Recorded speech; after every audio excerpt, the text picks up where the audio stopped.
ठीक है बेटा, तो आज हम लोग लेक्चर 2 स्टार्ट करेंगे। लास्ट टर्न पे हम लोगों ने nth टर्म पढ़ा था, है ना, nth term of an AP पढ़ा था। अब आज उसके कुछ क्वेश्चंस कर लेंगे, फिर उसके बाद sum of nth term of AP पढ़ेंगे। ठीक है, तो चलिए स्टार्ट करते हैं।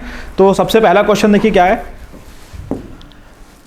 Question is how many 3 digit number are divisible by 7, है ना, कितने जो है 3 डिजिट नंबर जो है वो 7 से डिविजिबल हैं।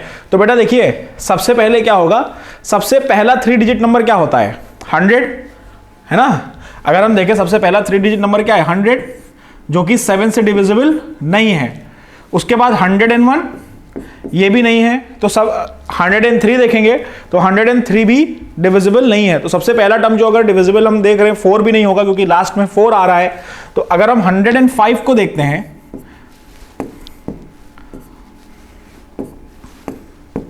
105, तो 105 डिविजिबल है कि नहीं बेटा, बोलिए, है ना। तो सबसे पहला टर्म जो होगा जो 7 से डिविजिबल है दैट इज 105। उसके बाद आप इसमें 7 ऐड करते चले जाइए, फिर उसके बाद क्या आ जाएगा 112, अगेन 119 एंड सो ऑन। तो क्या इससे हमारा काम बनने वाला है? तो खाली पे हाँ बिल्कुल, हमको कौन सा टर्म चाहिए, लास्ट टर्म चाहिए। तो लास्ट जो लास्ट 3 डिजिट नंबर है दैट इज 999, है ना। लेकिन जो 7 से डिविजिबल है वो क्या होगा 994। तो यहां पे क्या आ जाएगा बेटा 994। अब बेटा बहुत आसानी से हमारा n निकल आएगा। तो an का फॉर्मूला क्या होता है nth टर्म का, a plus n minus 1 into d. तो यहां पे देखिए an की वैल्यू 994 है, आप an कह लो या l कह लो, जो भी कह लो बात सेम है, is equal to 105 plus n minus 1 into 7, 994 minus 105 upon 7 is equal to n minus 1। Clear. तो अब ये कितना आ रहा है n की वैल्यू 128। तो बेटा कितने टर्म्स होंगे 128 टोटल टर्म्स होंगे, जो कि 7 से डिविजिबल होंगे 3 डिजिट्स। क्लियर। आगे बढ़ते हैं। हाँ, अगला क्वेश्चन है, कह रहा है how many multiples lie between 10 and 250। अगर बोला है लाई बिटवीन 10 एंड 250, तो 10 एंड 250 आर नॉट इंक्लूडेड। अगर क्वेश्चन में दिया है कि फ्रॉम 10 टू फ्रॉम 450, तो अगर 10 या 250 दोनों में से कोई भी डिजिट 4 से डिवाइड हो रही है तो हम उसको कंसीडर करेंगे। क्लियर। तो यहां पे लिखा है तो पहला 4 का मल्टीपल क्या होगा बेटा 12, दूसरा क्या होगा 16, then 20 and so on. Last अगर आप देखोगे तो कौन सा है बेटा, बोलिए 248 होगा, 248। क्लियर। तो अब यहां पे अगर आपने देखा तो ये एपी है, तो यहां पे an is equal to a plus n minus 1 into d. an की वैल्यू क्या है 248 minus 12 upon 4 is equal to n minus 1। तो n की वैल्यू यहां से कितनी आ रही बेटा 60। हाँ, तो टोटल कितने टर्म्स हो जाएंगे बेटा 60 टर्म्स होंगे, जो कि 10 और 250 के बीच में लाई कर रहे हैं, जो कि 4 के मल्टीपल हैं। अगला क्वेश्चन है, हाँ अगला क्वेश्चन कह रहा है the next term of an AP, है ना। अगला टर्म इसमें क्या होगा, सबसे पहला टर्म क्या है √7, फिर √28, फिर √63। अगला टर्म निकालने के लिए हमारे पास क्या होना चाहिए, हमारे पास होना चाहिए कॉमन डिफरेंस। क्लियर। तो कॉमन डिफरेंस अगर आप देखो यहां पे तो कैसे निकलेगा, तो थोड़ा सा इसको और सिंप्लीफाई करते हैं एपी को। तो सबसे पहला टर्म है बेटा √7। हाँ, दूसरा अगर हम टर्म देखेंगे तो जो 28 लिखा है इसको हम लिख सकते हैं 4 इंटू 7, और जो तीसरा टर्म है उसको हम क्या लिख सकते हैं बेटा 9 इंटू 7 एंड सो ऑन। अब यहां पे अगर आपने देखा तो ये आ रहा है क्या √7, ठीक है। दूसरा क्या बेटा 2 आ जाएगा बाहर, 2√7, ये 3 आ जाएगा बाहर, 3√7 एंड सो ऑन। तो जब देखिए 1√7, 2√7, 3√7, तो अगला टर्म क्या हो जाएगा 4√7, ठीक है। अगला टर्म 4√7 होगा कि नहीं होगा, क्यों होगा, अगर आप d निकालोगे तो क्या हो जाएगा 2√7 माइनस रूट 7, 1 टाइम रूट 7 है ना, तो यहां से रूट 7 कॉपी कॉमन आ गया, तो 2 माइनस 1, तो कॉमन डिफरेंस कितना आ जाएगा यहां से रूट 7। तो अब अगर अगला टर्म हमको निकालना है तो 3 रूट 7 में कॉमन डिफरेंस ऐड करना होगा, तो आ जाएगा 4 रूट 7, और अगर आप 4 का स्क्वायर करते हो तो आता है 16, अंदर ले लोगे तो, और 16 इंटू 7 कितना हो जाएगा 112, तो जो अगला टर्म होगा वो क्या होगा बेटा 112 होगा। Is that clear? क्लियर है क्वेश्चन? किसी को कोई डाउट तो नहीं है? कभी भी इस तरह का क्वेश्चन आ रहा है तो उसको रूट को सिंप्लीफाई करने की कोशिश करिए, जब आप सिंप्लीफाई करोगे तो ऑटोमेटिक आपका इस तरह का कुछ रिलेशन आएगा। ठीक है, आगे बढ़े। तो अगला क्वेश्चन है, अब अगला क्वेश्चन कह रहा है if 4 x1 x2 x3 and 28 are in AP then x3 find करना है, x3 इसकी वैल्यू फाइंड करनी है। तो x3 फाइंड करने के लिए हमारे पास क्या होना चाहिए, फर्स्ट टर्म दिया है, लास्ट टर्म दिया है, नंबर ऑफ टर्म्स दे रखा है, हमको बस कॉमन डिफरेंस फाइंड करना है। कॉमन डिफरेंस हमारे पास आ गया तो हमारे पास क्या हो जाएगा बेटा x3 हम फाइंड कर लेंगे। तो देखिए यहां पे L is equal to a plus n minus 1 into d, तो यहां पे L की वैल्यू कितनी है बेटा 28, a की वैल्यू क्या है 4 प्लस n माइनस n यहां पे क्या है बेटा 5 है ना, नंबर ऑफ टर्म्स कितने हैं 5 माइनस 1 इंटू डी, और यहां से क्या आ जाएगा बेटा 28 minus 4 upon 4 is equal to d, d की वैल्यू क्या आ जाती है 6। तो पहला टर्म बेटा 4 है, तो x1 क्या हो जाएगा 4 प्लस 6 दैट इज 10, x2 क्या हो जाएगा 10 प्लस 6 दैट इज 16, x3 क्या हो जाएगा 16 plus 6 that is 22, it means c option is your correct option. Clear? Clear है सभी को? अंशुमन, अंशुमन क्लास में है बेटा? अंशुमन बेटा, नीलेश आपको समझ में आ रहा है? किसी भी बच्चे को कहीं पे भी डाउट हो रहा है तो आप प्लीज पूछिए, लेकिन क्लास में ऐसे ही डम नहीं बैठना है। अगर कोई भी स्टेप कोई भी चीज समझ में नहीं आ रही है तो डेफिनेटली आप लोग पूछिए, है ना, जब चीजें समझ में आएंगी तभी आपके लिए अच्छा है और हमारे लिए भी अच्छा है। चलिए अगला क्वेश्चन है, अगला क्वेश्चन क्या है, the 13th term of an AP is 4 time its third term, if its fifth term is 16 then the sum of its first 10 term, तो sum of first 10 term निकालना है। तो बेटा बेसिकली ये वाला क्वेश्चन हम जब sum पढ़ेंगे तब उसके बाद कर लेते हैं, ठीक है, ये हम आगे कर लेंगे, जब हम लोग sum का फॉर्मूला पहले पढ़ा देंगे उसके बाद हम ये वाली चीजें आप ये वाला क्वेश्चन कराएंगे। तो अगला क्वेश्चन है, कह रहा what is the common difference of an AP in which a18 minus a14 is equal to 32, मतलब 18th टर्म और 14th टर्म का जो सब्ट्रैक्शन है दैट इज 32। अब हमको बेसिकली यहां से क्या निकालना है, कॉमन डिफरेंस निकालना है। तो अगर हम a18, हाँ बेटा बोलिए 8, चलिए देख करके देख लेते हैं। तो a plus 17d minus a अभी देख लेते हैं बेटा कितना होगा, इज इक्वल टू 32, ठीक है। तो यहां से अगर आप देख रहे हो तो a plus 17d minus a minus 13d is equal to 32, a से a कैंसिल हो गया, तो यहां पे क्या बच रहा है बेटा 4d is equal to 32 and d is equal to 8 answer है आपका, common difference 8, it means a option is your correct option. Clear? हाँ, तो अगले क्वेश्चन की तरफ बढ़ते हैं। तो अगला क्वेश्चन है, for what value of n are the nth term of 2 APs are equal, n की कौन सी ऐसी वैल्यू होगी कि जो nth टर्म दोनों AP के हैं वो इक्वल होंगे, ठीक है। तो सबसे पहले देखिए क्या करना है, AP1 देख लेते हैं। AP1 का अगर आप nth टर्म निकालोगे क्या होगा, an is equal to an1 कर लेते हैं इसको, an1 इज इक्वल टू, क्या इसका आंसर नहीं निकाल पाए आप लोग, बोलिए, समय चाहिए क्या बताऊं, चलो जल्दी करो।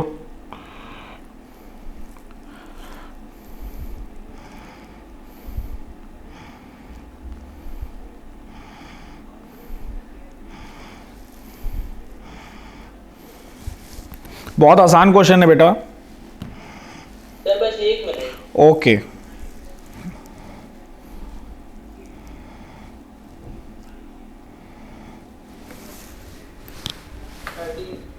कितना आ रहा है? चलिए करके देख लेते हैं। अब कह रहा है कि n की ऐसी कौन सी वैल्यू होगी जो दोनों के nth टर्म इक्वल होंगे। तो सबसे पहले AP1 का देख लेते हैं। an is equal to a that is 63 plus n minus 1, common difference कितना है बेटा? 2। तो यहां से an क्या आ जाएगा? 63 प्लस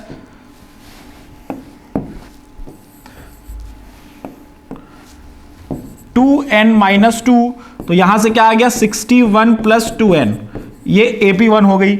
उसके बाद अगर हम AP2 निकालते हैं तो यहां से अगर आप AP2 देख रहे हो, जो सेकेंड AP है वो क्या हो जाएगा? an is equal to 3 plus n minus 1 into 7, और यहां से क्या आ गया? 3 प्लस 7n माइनस 7, तो यहां से क्या आ जाता है बेटा? 4 7n माइनस 4, है ना। अब लेकिन क्वेश्चन में क्या कह रहा है कि n की ऐसी वैल्यू निकाली कि दोनों के nth टर्म सेम हो, तो दोनों के nth टर्म को हम इक्वेट कर देंगे। तो जब दोनों के nth टर्म को आप इक्वेट करोगे तो क्या आ जाएगा? 61 two n is equal to 7n minus 4। तो यहां से आप देख रहे हो तो 61 plus 4 is equal to 7n minus 2n, 65 is equal to 5n। तो n की वैल्यू कितनी आ रही बेटा? 12 आ रही है, 13 आ रही है, तो n की वैल्यू 13 हो गई। हाँ, 65 में करोगे तो 13 टाइम्स जाएगा। तो ये सी ऑप्शन आपका करेक्ट ऑप्शन। क्लियर है? दोनों के nth टर्म निकाले और दोनों को हमने इक्वेट कर दिया। हाँ, तो अगला क्वेश्चन है, तो कह रहा है the number of terms of an AP is odd then the value of middle term if its first and last term are 20 and 90 respectively. 2 minute का टाइम दे रहा हूं, जल्दी से करिए, देखते हैं किसका आंसर आता है। 55। हाँ 55। चलिए देखते हैं। अब देखिए सबसे पहले कह रहा है कि जो नंबर ऑफ टर्म्स हैं किसी भी एपी में वो कितने हैं बेटा? ऑड हैं। तो ऑड का मतलब क्या है कि मिडिल टर्म ऑब्वियस है, कैसे निकलेगा? हाँ, n प्लस 1/2 से निकलेगा कि नहीं निकलेगा? हाँ, तो बेटा बेसिकली हमारे पास टास्क क्या है? सबसे पहले हमको क्या निकालना है?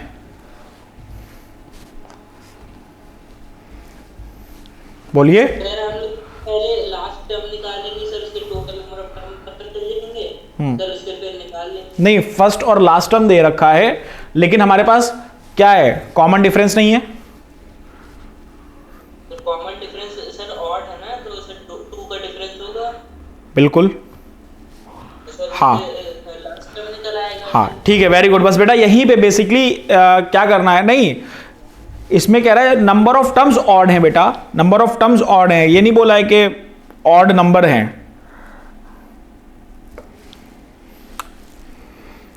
क्वेश्चन समझिए आप लोग।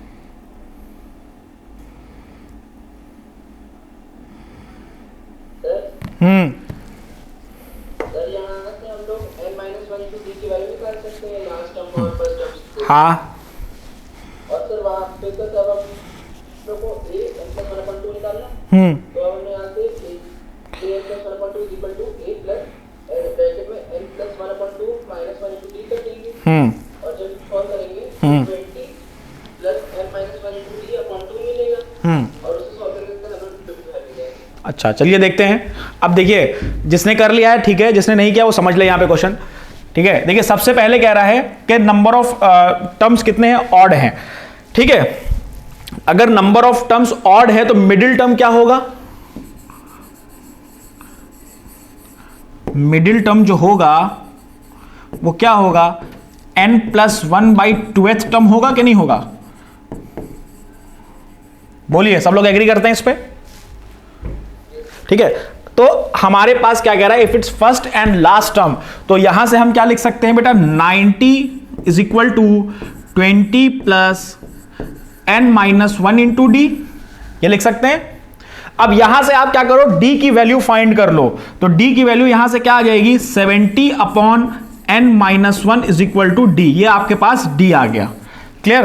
अब आपको फाइंड क्या करना है, ये वाला टर्म फाइंड करना है। तो जब ये वाला टर्म फाइंड करना है तो देखिए a n+1/2 term = a + n+1/2 -1 और d की वैल्यू क्या निकाली है, 70/n-1। क्लियर सबको? क्लियर है बेटा? अब फर्स्ट टर्म की वैल्यू क्या है यहां पे, 20।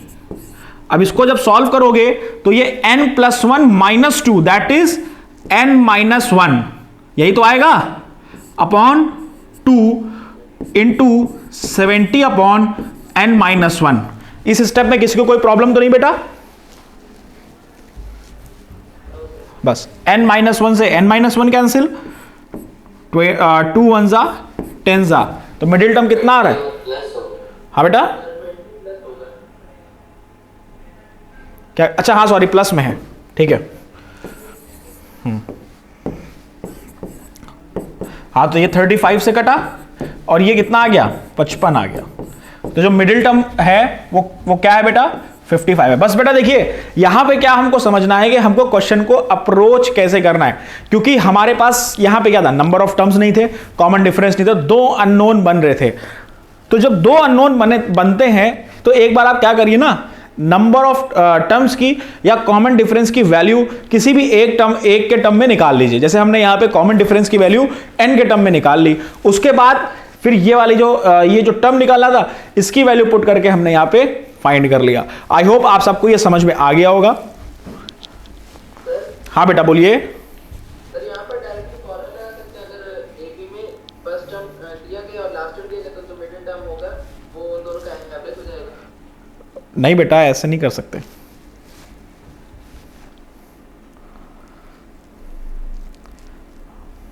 फर्स्ट और लास्ट टर्म बेटा, अभी अगर इसमें इवन दे रखा होता या और तो वो आगे का प्रोसेस रहता है, ऐसे भी नहीं, मतलब कि फर्स्ट और लास्ट है दोनों को ऐड करके दोनों का एवरेज, नंबर ऑफ टर्म्स पता होने चाहिए ना बेटा।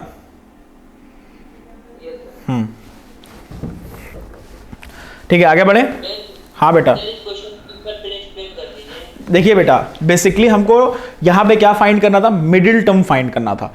अब मिडिल टर्म, अब देखो यहां पे दिया है एपी में ऑड है, अगर ऑड दे रखा है इसका मतलब सिर्फ एक मिडिल टर्म होगा, दैट इज n+1/2th टर्म।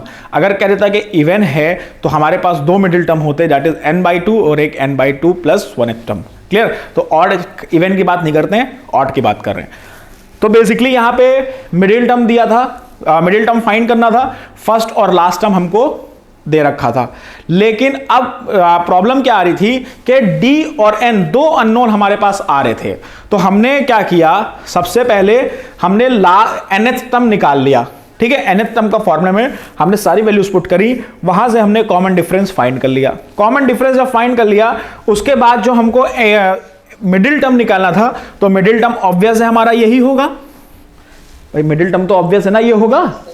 तो अब वो फॉर्मूले में जब हमने पुट किया फिर उसमें d की वैल्यू पुट करी, फिर वहां से क्या हुआ ना कि देखो ये n-1 और n-1 कैंसिल आउट हो गया, क्योंकि जो d की वैल्यू है वो भी हमने n के टर्म में निकाल ली। तो जब वो निकाल ली तो वो चांसेस है कि कट जाएगा, वो कट गया। अब वो जब एलिमिनेट हो गया तो उसके बाद हमारे पास डायरेक्ट न्यूमेरिकल वैल्यू आ गई। क्लियर? हाँ आगे बढ़ते हैं। हाँ तो बेटा बेसिकली अब देखिए हमको सम ऑफ nth टर्म पढ़ना है। अभी तक हम क्या पढ़ रहे थे, जनरल टर्म पढ़ा हमने। ठीक है, nth टर्म अगर किसी का निकालना हो या कोई भी किसी की पोजीशन निकालनी हो किसी भी टर्म की, वो हमने पढ़ा। अब बेसिकली जो हमारे पास एपी होती है उसका सम हम देखेंगे क्या होता है। बेसिकली पहले हम आपको एग्जाम्पल बता के फॉर्मूले को बताएंगे कि किस तरह फॉर्मूला आया, है ना। तो मान लीजिए कि ये कुछ नंबर दिए हैं 2 + 5 + 8 + 11, तो क्या ये एपी फॉर्म कर रहे हैं बेटा, है ना, एपी में है। तो जब ये एपी में है तो इनको हमने क्या किया, ये एक सम ले लिया जिसको हमने क्या लेट किया, एस। इसको हमें अगर ऐड करना है, इसका सम क्या है बेटा, एस, ठीक है। अब उसके बाद देखिए s = 2 + 5 + 8 + 11, ये हम लिख सकते हैं कि नहीं लिख सकते बेटा। अच्छा, अब अगर एडिशन में क्या होता है, ये तो हमने चलिए ठीक है एकदम स्टार्टिंग में लिखा है। अब अगर हम इसको रिवर्स करके लिख दे तो कोई प्रॉब्लम होगी क्या, तब भी तो जो वैल्यू आएगी वो सेम रहेगी भाई। इनको आप चाहे स्टार्टिंग से ऐड करो चाहे आखिर से ऐड करो, वैल्यू में कोई डिफरेंस आएगा कि नहीं आएगा, सेम रहेगा, है ना। तो अब यहां से हमने जब इसको ऐड किया, तो जब हम इसको ऐड कर रहे हैं तो s + s = 2s, 13 13 13 and again 13। तो कितनी बार 13 आ रहा है ना। तो उसके बाद तो 2s की वैल्यू क्या लिख सकते हो, 4 × 13 लिख ली हमने। 2s क्या हो गया, 4 × 13 लिख सकते हैं कि नहीं लिख सकते बेटा, बोलिए। हाँ, अब जो नंबर ऑफ टर्म्स है भाई, नंबर ऑफ टर्म्स हमारे पास थे तो वो कितने थे, 4 ही तो थे। नंबर ऑफ टर्म्स जो थे कितने थे, 4 थे। उसके बाद हम एक चीज और ऑब्जर्व करिए कि जब आप फर्स्ट टर्म और लास्ट टर्म को ऐड कर रहे हो तो ही 13 आ रहा है बेटा। देखिए जब आपने 2 और 11 को ऐड किया तभी तो 13 आया, है ना। और जो nth टर्म है उसको हम लास्ट टर्म भी लिख सकते हैं। तो यहां से हम और इसको क्या लिख लिया बेटा, s = जो 4 × 13/2 है उसको हम क्या लिख सकते हैं भाई, ये 2 को हमने डिवाइड में भेज दिया, उसको हम क्या लिख सकते हैं, s = n × 13/2। भाई n क्या है, नंबर ऑफ टर्म्स है, वो क्वेश्चन में गिवन होगा कि 4 होगा, तो 4 नंबर ऑफ टर्म्स है हमारे पास। क्लियर, बात समझ आ रही कि नहीं आ रही बेटा। उसके बाद हाँ, उसके बाद जो 13 है, 13 को भी हम क्या लिख सकते हैं, n first term plus last term upon 2, है ना। 13 को क्या लिख लिया, first term plus last term, first term plus last term. ये लिख सकते हैं कि नहीं लिख सकते बेटा, बोलिए, है ना। अब जो l होता है, l क्या होता है बेटा, nth टर्म के इक्वल होता है, वही nth टर्म बोले चाहे l बोले। तो जो अब देखिए यहां पे हमने l की वैल्यू पुट कर दी। जब आपने l की वैल्यू पुट कर दी that is a + n - 1d, फिर अब इसको सिंप्लीफाई किया तो ये 2a हो जाएगा। तो जो सम का फॉर्मूला है आपका वो क्या है, n/2 2a + n - 1d। अब आप कहोगे यार सर ने तो 2 फॉर्मूले बता दिए, अब हम किस फॉर्मूले से काम करें भाई। पहला फॉर्मूला क्या है, s = n, अब n/2 a + l, एक तो ये फॉर्मूला है। दूसरा फॉर्मूला क्या है, n/2 2a + n - 1d। तो बेटा जिस क्वेश्चन में आपको लास्ट टर्म भी गिवन हो, है ना, नंबर ऑफ टर्म्स भी गिवन हो, लास्ट टर्म भी गिवन हो, तो आप इस फॉर्मूले से बहुत आसानी से कर सकते हो। और जिसमें लास्ट टर्म नहीं गिवन हो, खाली नंबर ऑफ टर्म्स गिवन हो, तो उस केस पे ये फॉर्मूला लगेगा। Is that clear. तो आपको पता चल गया ना कि ये हमारा सम का फॉर्मूला कैसे आता है। अब इसका जो डेरिवेशन है वो मैं आपको बताता हूं, ठीक है। देखिए सबसे पहले हमने क्या किया, let the AP be, AP बेटा ये एपी आपको दिख रही है, a + d, a + 2d, a + 3d। जब लास्ट में है तो बेटा लास्ट टर्म l है, तो l से 4 टर्म पहले क्या होगा, l - 3d, l - 2d, l - d, l, यही तो होगा। क्लियर। उसके बाद let Sn be the sum of the first n terms of AP। हमने जो इसका सम है उसको हमने nth टर्म का सम ले लिया, उसको हमने Sn लेट कर लिया। जब हमने Sn लेट किया तो यहां पे देखिए क्या आ जाएगा, Sn = a + d, a + 2d, a + 3d and so on, l - d, l - 2d, l - d + l। ये इक्वेशन 1 हो गई।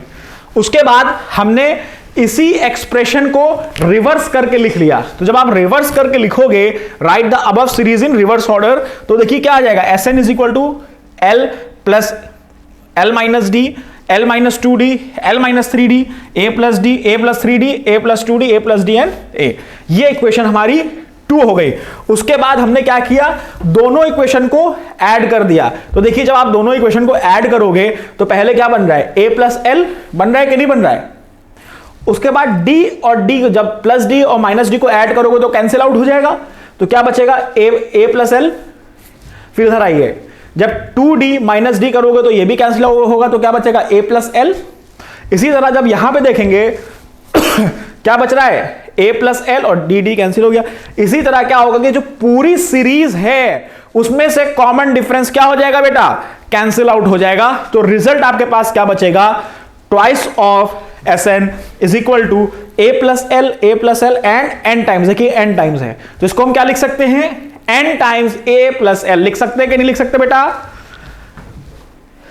उसके बाद जो ये 2 है, 2 को हमने इधर डिवीजन में जब दोनों तरफ डिवाइड किया तो यहां पे आपके पास फॉर्मूला आ जाता है Sn is equal to n by 2 a plus l और Sn is equal to n by 2 2a plus n minus 1d। Is that clear. तो बेटा इसीलिए सबसे पहले मैंने एक एग्जाम्पल लिया कि आपको मैं उस एग्जाम्पल से बता दूं कि ये हमारा डेरिवेशन कैसे आ रहा है। अगर अभी मैं पूरा ये डिराइव करता तो बेटा आप लोग वैसे भी होशियार बच्चे हो, आप लोग समझ जाते हैं, लेकिन अगर कोई चीज छोटी लेके फिर उसको बड़ा समझाओ तो वो चीज अच्छे से समझ में आती है। इसीलिए मैंने पहले 4 डिजिट का या 4 टर्म्स का मैंने पहले एक एग्जाम्पल लिया, फिर उसके बाद ही मैंने आपको पूरा डेरिवेशन बताया। आई होप ये यहां तक आपको सारी चीजें समझ में आ गई होंगी कि ये nth टर्म कैसे आता है और सम ऑफ nth टर्म का फॉर्मूला कहां से आया। तो ये यहां पे आपको कोई प्रॉब्लम नहीं होगी। अगर किसी बच्चे को कोई भी डाउट है तो वो पूछ लीजिए।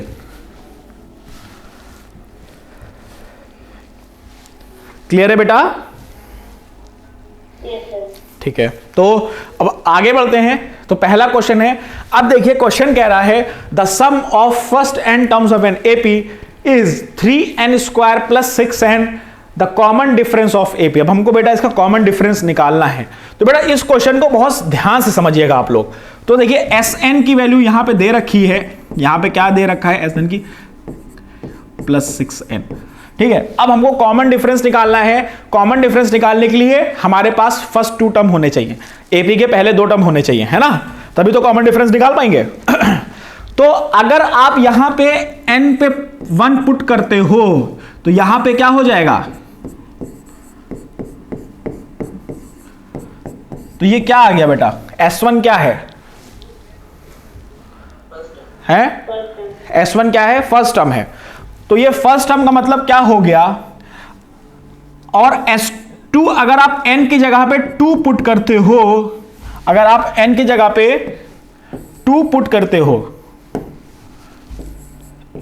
तो ये क्या हो जाएगा, 3 इंटू 2 स्क्वायर प्लस 6 इंटू 2। तो ये कितना आ रहा है, 3 इंटू 4 प्लस 12, कितना आ गया, 24, है ना। तो बेटा जो S2 निकाला है हमने, देखिए S1 निकाला तो मतलब है सम ऑफ फर्स्ट टर्म, तो सम ऑफ फर्स्ट टर्म तो कुछ नहीं होता है, that is first term, only first term, clear. अब आपने क्या निकाला, S2 निकाला। तो S2 क्या है, सम ऑफ फर्स्ट 2 टर्म्स, है ना, क्या है बेटा, सम ऑफ फर्स्ट 2 टर्म। अगर आपने ये जो निकाला है ये आपका A1 है, तो जो ये निकाला है आपने that is A1 plus A2, clear.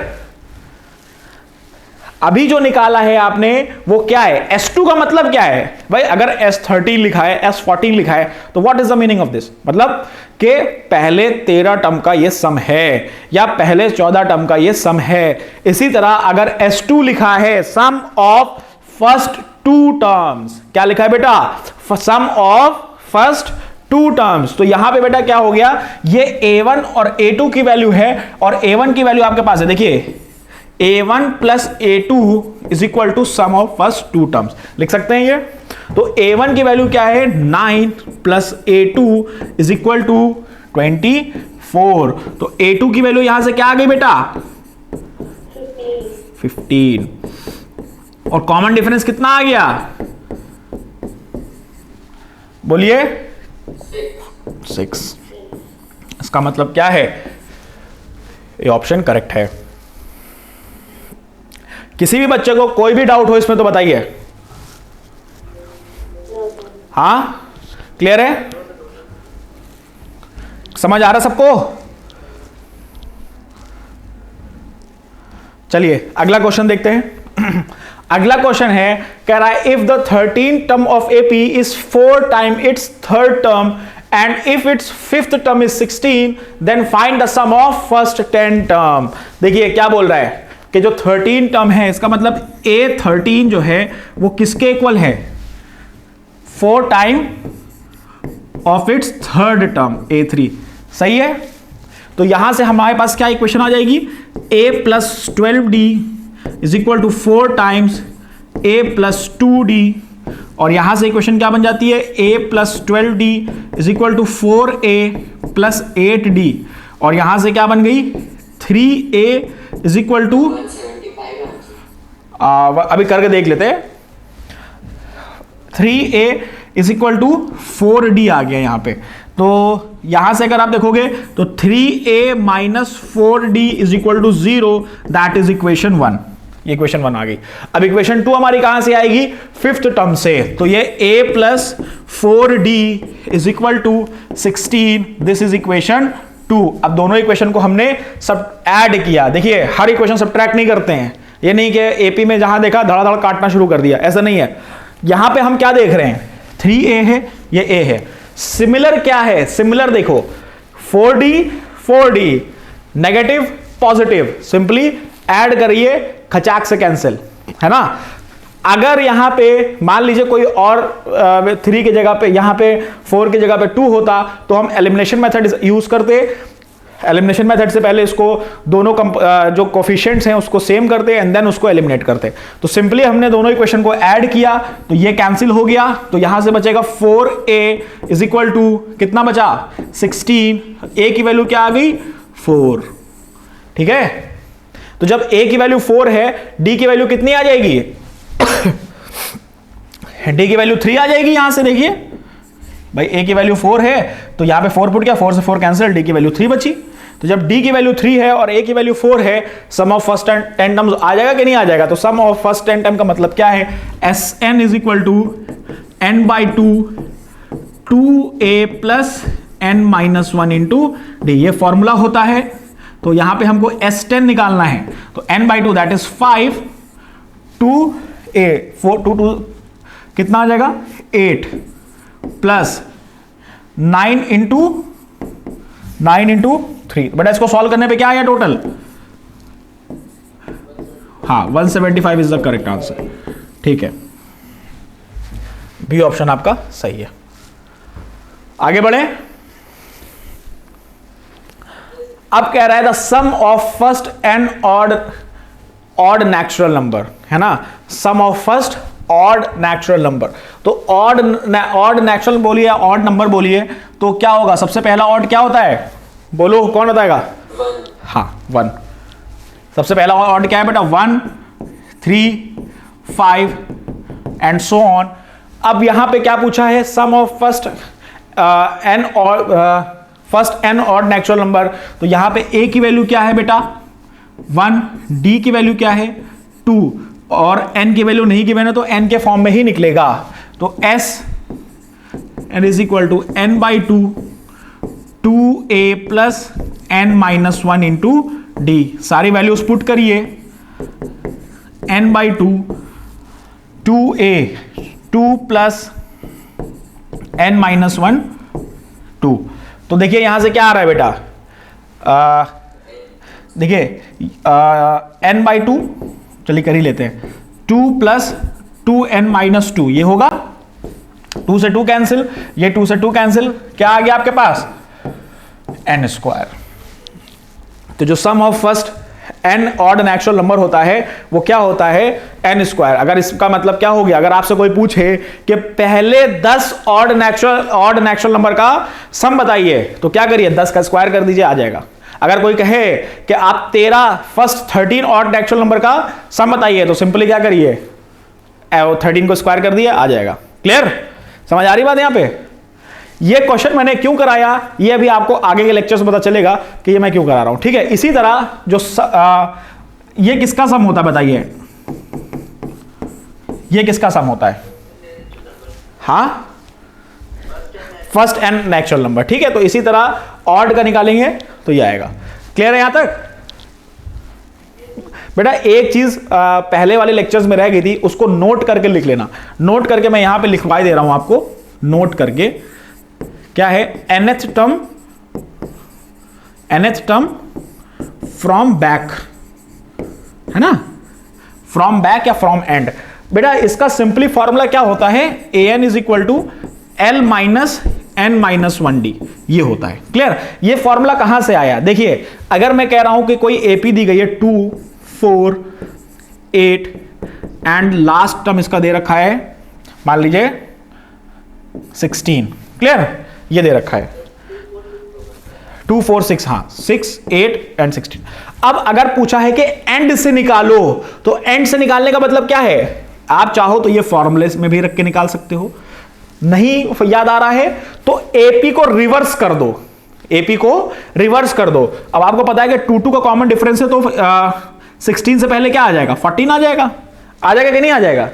तो कॉमन डिफरेंस अगर आप इसको रिवर्स कर दोगे तो 16 14 एंड सो ऑन 8 4 2, ये बचेगी एपी कि नहीं बचेगी? बताइए, है ना। तो इसका जो कॉमन डिफरेंस आएगा वो क्या आ रहा है? -2 आ रहा है कि नहीं आ रहा है? तो देखिए ऑलरेडी जब आप इसको, जो हमारा पहले वाला nth टर्म का फॉर्मूला है that is a plus n minus 1 into d, तो जब आप वहां रखोगे तो a की जगह पे क्या पुट कर रहे हैं? 16, जो कि उसका लास्ट टर्म है। कॉमन डिफरेंस की जगह पे क्या पुट कर रहे हैं? -2, तो इसका मतलब जो ये वाला प्लस है, जो ये वाला प्लस है वो d वाले से माइनस हो जाएगा, तो ये फॉर्मूला आपके पास आ जाएगा। अगर आपको ये फॉर्मूला याद है तो इससे निकाल लीजिए, नहीं याद है तो एपी को रिवर्स करके लिख लीजिए, यहां से आपके पास आ जाएगा। ठीक है? क्लियर है सबको? तो ये फ्रॉम एंड है एपी का। तो अब देखिए अगला क्वेश्चन क्या है? How many terms of AP 3 7 11 15 will make the sum of 406। ठीक है, तो देखिए इसमें बेसिकली हमको n की वैल्यू फाइंड करनी है। जब हमको सम ऑफ एपी दिया होता है तो उसमें जो n की वैल्यू निकालते हैं तो बेसिकली क्या होगा, चलिए मैं करके बता देता हूं। तो यहां पे देखिए Sn is equal to n by 2a plus n minus 1 into d. Clear? तो अब यहां पे हमारे पास सम की वैल्यू क्या दी गई है? 406 is equal to n by 2a that is 6 plus n minus 1 into d की वैल्यू कितनी है? 4। क्लियर? तो 406 into 2 is equal to 6n plus 4n square minus 4n। सही है ना बेटा? देखिए सही है। अब देखिए इसमें क्या होता है, कभी भी आप सम ऑफ nth टर्म से अगर आप n की वैल्यू फाइंड करोगे तो हमेशा एक क्वाड्रेटिक इक्वेशन फाइंड बनेगी, है ना। तो पूरी इक्वेशन में से हमने 2 को डिवाइड कर दिया, जब 2 को डिवाइड करें क्या बचेगा? 3n plus 2n square minus 2n। तो n की वैल्यू कितनी आ रही है बेटा? सॉल्व करिए, देखिए क्वाड्रेटिक इक्वेशन बन गई ना। तो यहां से क्या बनेगा? 2n square plus n minus 406 is equal to 0। Quadratic equation बन गई। अब इसमें एक पॉजिटिव आएगी, एक नेगेटिव वैल्यू आएगी, तो नेगेटिव वैल्यू को नेग्लेक्ट कर देना है, पॉजिटिव वैल्यू को ले लेना है, और जो भी n की वैल्यू आएगी वो आपके इस ऑप्शन में मैच कर देगी। क्लियर? क्लियर है? इसको आप लोग निकालिएगा n की वैल्यू कितनी आ रही, किसी की निकली कि नहीं निकली? कितनी आ रही बेटा? 12। तो इसका मतलब 12 आंसर। सभी की 12 आ रही है? सभी बच्चों की 12 आ रही है? चलिए कोई नहीं, जिसकी आ रही ठीक है, नहीं आती तो कल बताइएगा। देखा तो फिलहाल आज की क्लास में इतना। तो अगली जो हमारी नेक्स्ट क्लास होगी, नेक्स्ट क्लास में बेटा बेसिकली हम लोग क्या डिस्कस करेंगे? सम ऑफ nth टर्म से कुछ और क्वेश्चन डिस्कस करेंगे। एम डिस्कस करेंगे कि एम क्या होता है। आपके सिलेबस में सिर्फ सिंगल एम फाइंड करना है, लेकिन मैं आपको मल्टीपल एम्स फाइंड करना बताऊंगा दो टर्म्स के बीच में। क्लियर? और किसी भी एपी को किस तरह डिवाइड करते हैं, कि मतलब कोई अगर 4 टर्म्स दिए हो तो उनको किस तरह डिवाइड करना है, या 3 टर्म्स दिए कैसे डिवाइड करना है, वो भी मैं कल डिस्कस करेंगे। और कुछ अच्छे क्वेश्चंस भी डिस्कस करेंगे। तो सभी लोग क्लास में प्रेजेंट रहिएगा। आज के लिए इतना ही। Thank you everyone.